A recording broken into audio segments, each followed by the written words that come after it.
बहुत हो गए, मतलब क्वालिफाई कर लिया, तो मैं अब आज याद आया है कि वो आईटी के पेपर में उस टाइम पे ओवर चार्जिंग हुई थी। तो अगेन एक मुनासिब टाइम फिर अदालत सिचुएशन के हिसाब से अंदाजा लगा लेगी कि किस सिचुएशन में किस चीज को मुनासिब और गैर मुनासिब काम करेंगे।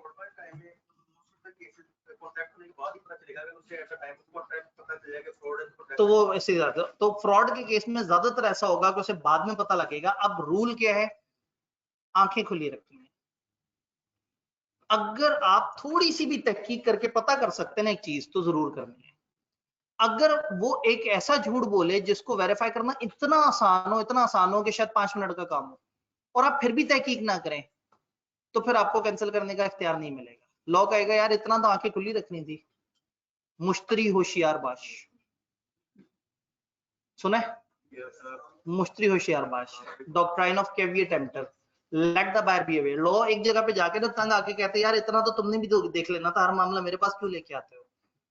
तो ये जहन में रखना है कि if the truth could be discovered with ordinary diligence, अगर सच थोड़ी सी दिक्कत से पता लगाया जा सकता था, तो फिर सब ओके।